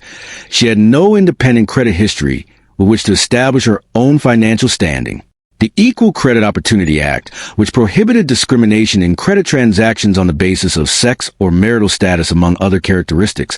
was not signed into law until October 28, 1974, 14 years after the period under examination. The specific mechanism by which credit reporting agencies maintain joint accounts under the husband's name was not addressed by regulation until the Federal Reserve Board issued implementing regulations for the Equal Credit Opportunity Act in 1975, at which point many women who had been married for decades discovered that they had, in the formal records of the financial system, no documented credit existence of their own. The workplace conditions of women who were employed during this period were governed by a regulatory framework whose inconsistencies were both specific and consequential. The Civil Rights Act signed by President Lyndon Baines Johnson on July 2, 1964, included in its Title VII a prohibition on employment discrimination on the basis of race, color, religion, national origin, and sex, the last of these having been added to the bill in the House of Representatives by Congressman Howard Worth Smith of Virginia, whose motives for the addition were at the time widely interpreted as an attempt to make the bill's passage less likely on the theory that sex discrimination in employment was a provision that would provoke sufficient opposition to defeat the broader legislation. Title VII established the Equal Employment Opportunity Commission to investigate and enforce its provisions, and the commission began operating in July of 1965, receiving approximately 8,000 complaints in its first year, approximately one-third of which alleged sex discrimination. The commission's initial response to the sex discrimination complaints was not vigorous. Its first executive director, Herman Edelsberg, described the sex provision publicly as a fluke, and the Commission's early enforcement priorities were directed elsewhere, a posture that the National Organization for Women, founded in June of 1966 by Betty Naomi Goldstein Friedan and 28 other women meeting in Washington,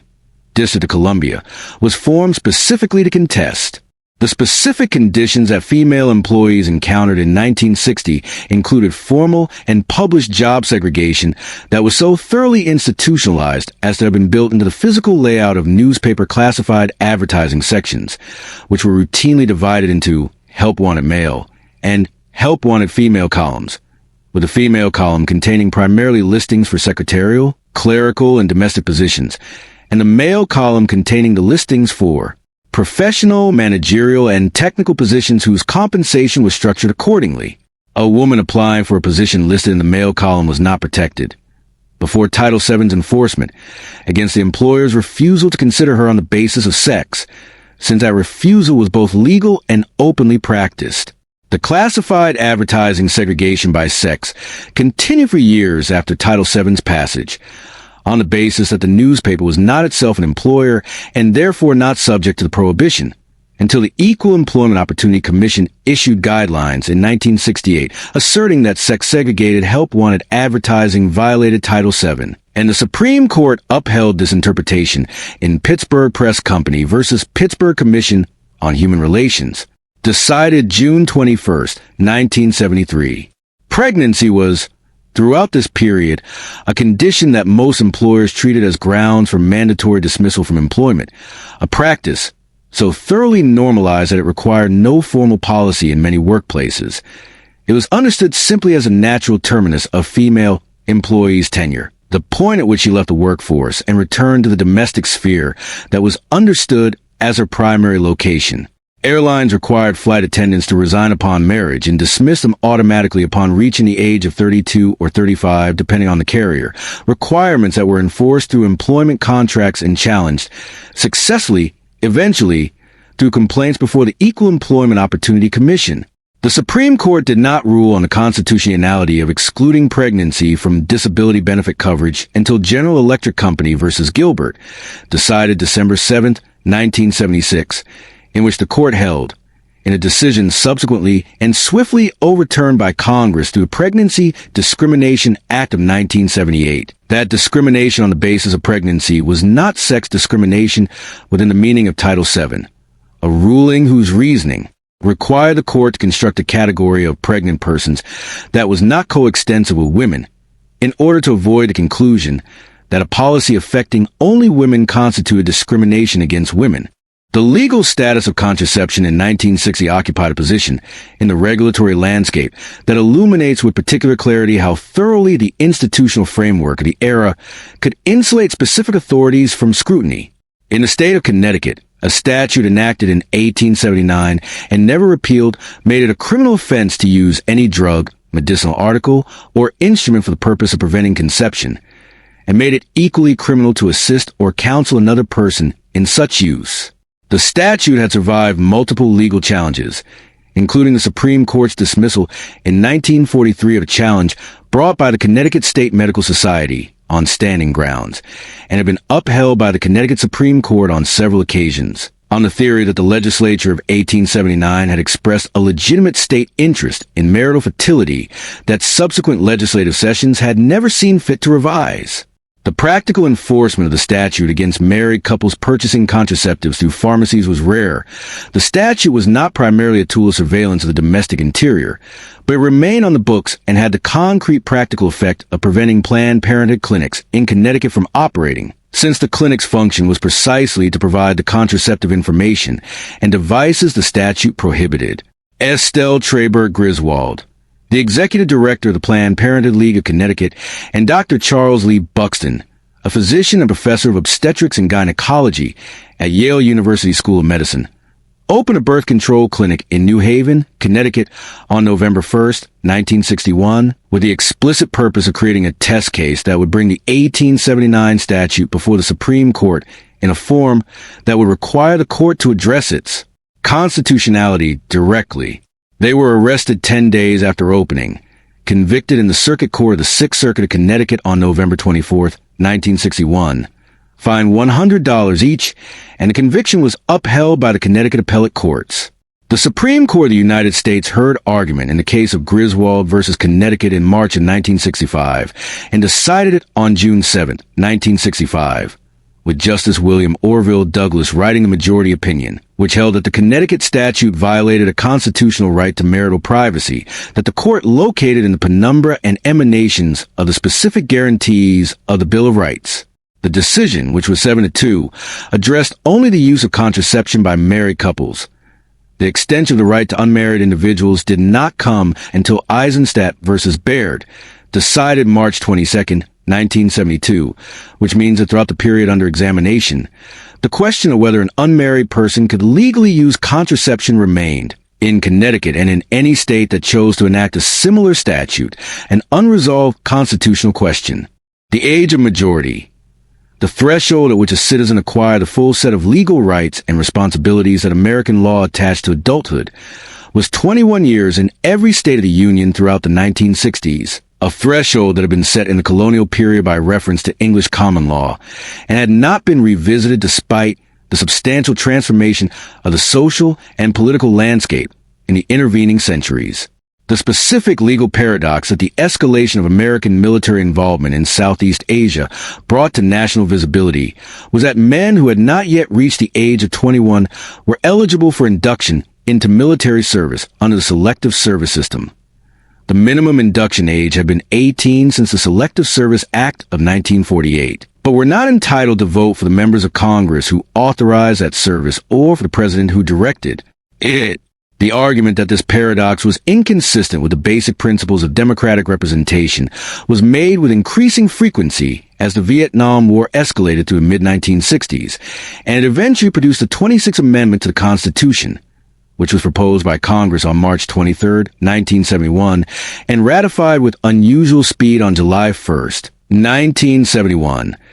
the fastest ratification of any constitutional amendment in American history, reflecting a political consensus that the specific contradiction between military obligation and civic exclusion had become impossible to sustain. The housing market that determined where Americans of different economic and racial positions could live in 1960 was shaped by a set of institutional instruments that had been constructed in the 1930s by agencies of the federal government and had by 1960 produced residential patterns of racial and economic segregation whose stability and persistence substantially exceeded what could have been maintained by private discrimination operating without institutional support. The Homeowners Loan Corporation, established in 1933 to provide refinancing assistance to homeowners in default,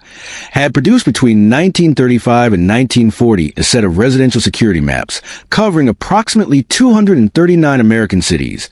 on which residential neighborhoods were graded on a 4-level scale from A to D, with the D-grade neighborhoods identified by red shading on the maps. The origin of the term redlining applied to the practice of treating these neighborhoods as unsuitable for mortgage investment. The grading criteria used by the Homeowners Loan Corporation's appraisers incorporated the racial and ethnic composition of the neighborhood's residents as an explicit negative factor, so that a neighborhood's grade reflected not only its building stock and economic characteristics, but also the race of the people who live there, with the presence of black residents, and in many cases of Jewish, Italian, or other immigrant populations, constituting grounds for a lower grade. The Federal Housing Administration, which guaranteed the mortgages that made the post-war suburban expansion financially possible, adopted analogous criteria in its own underwriting manual, which advised appraisers to consider the threat of infiltration of inharmonious racial groups as a risk factor in property valuation, and declined to guarantee mortgages in neighborhoods that its appraisers graded as below investment quality,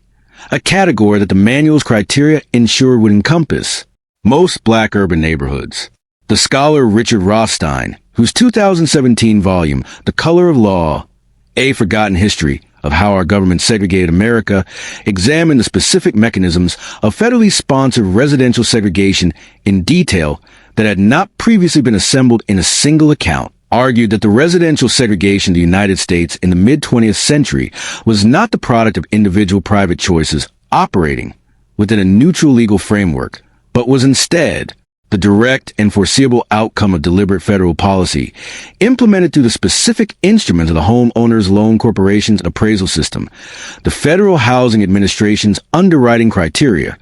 the Veterans Administration's Mortgage Guarantee Program, and the public housing siting policies of local housing authorities, all of which had converged to direct federally subsidized homeownership toward white families in suburban locations, while directing black families toward rental housing in urban neighborhoods that were simultaneously losing investment as a consequence of the same appraisal criteria. The suburban prosperity of the 1960s, which was real and substantial, and which transformed the material conditions of the American working and middle class in ways whose benefits are not disputed, was a prosperity whose distribution along racial lines had been determined in significant part by a series of institutional decisions made by federal agencies in the 1930s and 1940s that were still operating in 1960 through the accumulated structure they had produced. The social fabric of 1960s America was, in all of these dimensions, a fabric whose threads had been woven by institutions, courts and legislatures and federal agencies and local governments and private financial organizations operating under federal sanction, and whose pattern, when examined from a sufficient distance, reflected the priorities of those institutions with fidelity that left relatively little to chance. The Lovings were arrested in their bedroom at 2 a.m. because an institution had defined their marriage as a crime and equipped other institutions to enforce that definition with the full authority of the state. The married woman who worked for 30 years and found herself with no independent credit history found herself in that position because the institutions of the financial system had been built on legal premises that treated her economic existence as a subordinate element of her husband's. The black family seeking to buy a house in one of the new suburban developments found Federal Housing Administration's guarantee unavailable not because of any individual act of private prejudice, though those were also present and abundant, but because the federal agency's own criteria, drafted by its own employees and applied by its own appraisers, had defined the neighborhood the family wished to live in as unsuitable for guaranteed mortgage investment in 1938, and that institutional judgment had compounded through the subsequent 2 decades into a residential landscape whose configuration it would take another generation of legal and policy effort to partially address. These were not accidents, and they were not primarily the product of individual bad actors working outside the system. They were the system operating as it had been built to operate, by institutions that had been granted the authority to build it. The afternoon light that had fallen across those suburban lawns at the opening of this decade continued to fall in the same way at its close, flat and abundant and indifferent to the specific content of what had accumulated beneath it. The elm trees were largely gone by 1969, taken by Dutch elm disease in the years between, and the streets they had lined had a more exposed quality, the houses sitting without the canopy that had softened the light a decade before. Inside those houses, the televisions were larger and more reliably received, the product ranges in the kitchen cupboards had expanded, and the particular configuration of assumptions about medicine and domestic life and institutional authority that had organized the early part of the decade had been disturbed, in ways both partial and permanent, by the decade's accumulated events. What had disturbed those assumptions was not, primarily, a change in the character of the American people or a sudden expansion of their capacity for critical thought. The people were much as they had been. What had changed was that the mechanisms of institutional self-insulation had, in domain after domain, proved insufficient to contain the evidence that their operations were generating, and that the scrutiny which arrived through congressional investigations, through scientific publications,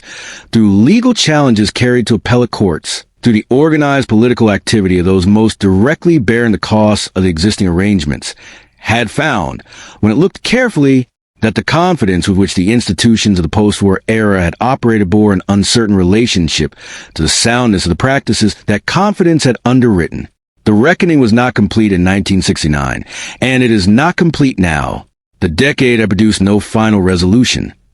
only the permanent alteration of a set of certainties that had functioned for a specific historical moment,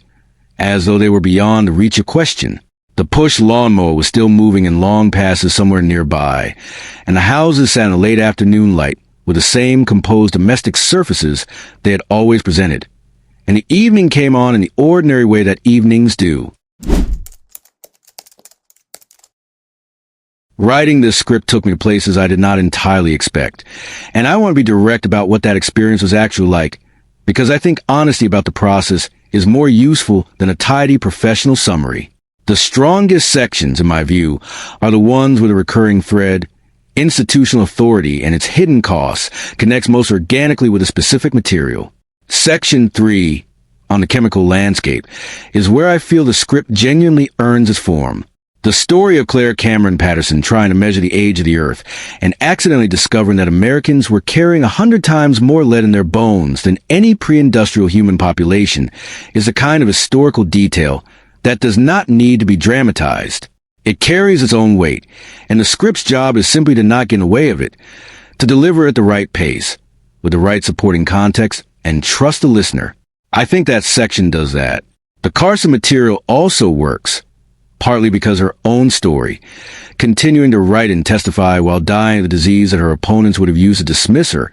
is so plainly extraordinary that restraining the telling is the only appropriate approach. The section I am least fully satisfied with is Section 5, on consumer culture. It is accurate, and the S and H Green stamps material and the Fresno drop are both genuinely interesting, but the section covers more distinct topics than the others, and there are moments where the connective tissue between them feels constructed rather than organic. The shift from Tang to Ditchter to TV dinners to Velveeta to credit cards is a lot of ground to cover, without losing the thread, and I am not certain the thread is always as visible as it needs to be. A sharper central focus, perhaps on the specific mechanisms by which institutional authority was borrowed and converted into commercial advantage, with fewer individual examples treated in greater depth, might have served the argument better. That is not a fatal problem, but it is a real one. What I find genuinely difficult about this material, and what I think the script handles with variable success, is the distinction between what was bizarre and what was simply unjust. The anti-miscegenation statutes and the credit discrimination against married women and the mechanisms of residential segregation were not peculiarities. They were systems of deliberate harm whose bizarreness to the contemporary eye is in some ways a measure of how thoroughly the legal and social landscape has shifted, not how alien those systems were to the people who designed and maintained them. The script tries to hold that distinction by treating institutional authority as the analytical thread rather than strangeness as the organizing emotion. And I think this mostly works, though there are moments in Section 6 when material's weight strains against the script's measured tone in ways that I cannot entirely resolve. The Lovings being arrested in their bedroom at 2 a.m. is not a fact that benefits from being presented in the same register as a shoe fluoroscope. I have tried to let the weight of specific facts do the work there, and I leave it to the listener to determine whether that approach succeeded. Overall, this is a script I am genuinely pleased with, not because it is perfect, but because it attempts something specific and largely delivers on it. A sustained, calm, deeply researched account of a complicated decade that takes its subject seriously and does not mistake the strangeness of past practice for evidence of the superiority of the present. If your reading of this script led you somewhere different from where mine did, say so in the comments. I would genuinely like to know which parts landed differently for you than they did for me.